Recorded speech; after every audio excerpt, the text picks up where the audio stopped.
Ada waktu kayak gitu. Tapi kecewa nggak masuk, maksudnya sampai best seven-nya? Ya, sedihnya pasti ada lah ya, kan aku udah kayak dari awal. Effort.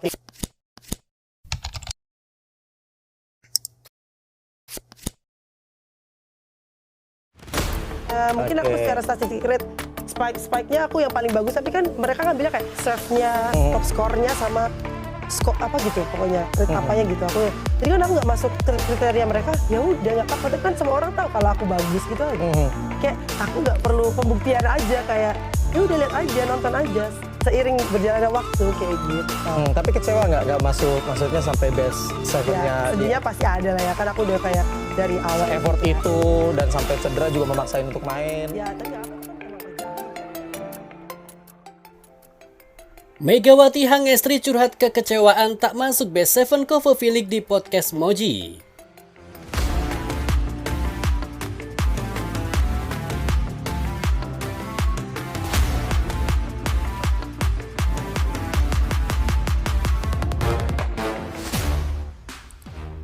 Suara tawa dan obrolan hangat memenuhi studio podcast Moji si Jago Voli pada Selasa malam 20 Mei. Saat sang bintang voli putri Indonesia Megawati Hangestri Pertiwi hadir sebagai tamu istimewa. Episode yang paling dinanti ini akhirnya tayang ke publik pada Rabu malam 21 Mei 2025 dan tak butuh waktu lama bagi pernyataan Megawati untuk menjadi buah bibir. Dengan lugas, Megawati mencurahkan isi hatinya, termasuk kekecewaan mendalam atas tidak terpilihnya ia dalam daftar Best Seven Covofilik musim lalu.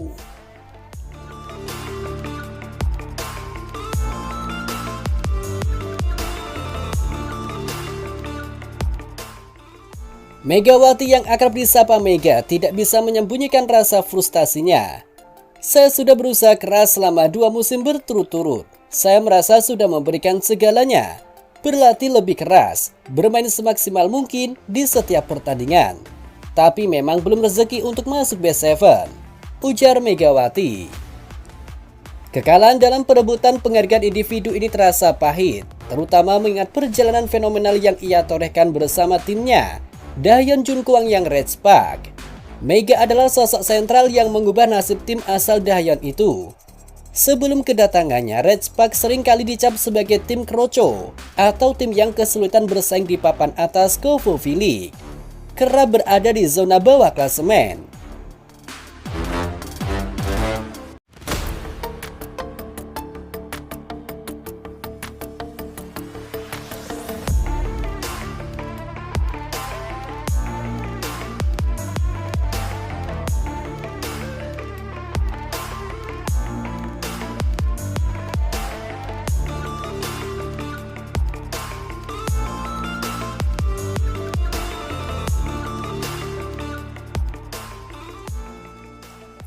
Namun kehadiran Megawati sebagai outside hitter dengan spek mematikan dan mental baja bagaikan suntikan energi baru.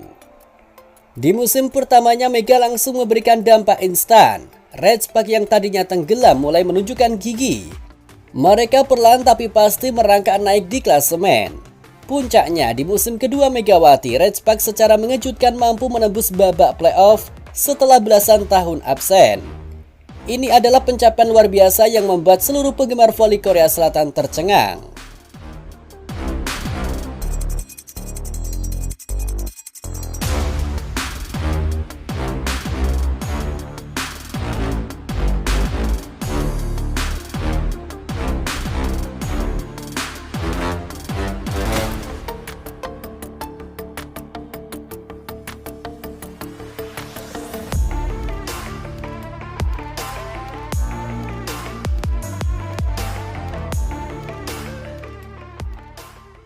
Perjalanan Red Spark di playoff pun tak kalah dramatis. Mega menjadi motor serangan utama, kerap kali menjadi penentu poin krusial. Ia berhasil membawa timnya melaju hingga babak final playoff, meskipun akhirnya harus puas di posisi runner-up. Pencapaian ini adalah sebuah sejarah baru bagi Red Spark dan Megawati adalah arsitek utamanya.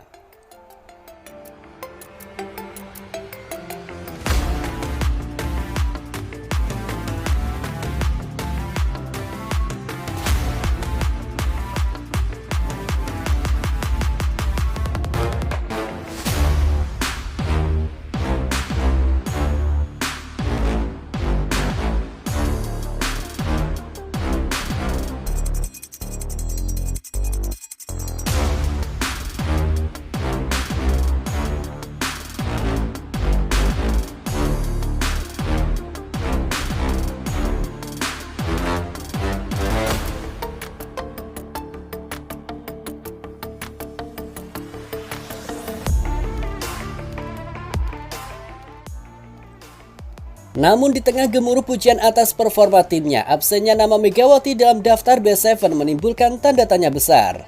Penghargaan Best Seven Kovo Filik diberikan kepada pemain-pemain terbaik di setiap posisi berdasarkan penilaian komite Kovo. Banyak pihak, baik dari pengamat maupun penggemar meyakini bahwa kontribusi Mega yang tak terbantahkan, baik secara statistik maupun pengaruh di lapangan, seharusnya cukup untuk menempatkannya di Best Seven.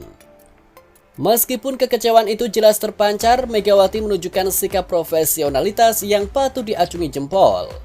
Ia memahami bahwa keputusan tersebut sepenuhnya ada di tangan Federasi Bola Voli Korea Kovo.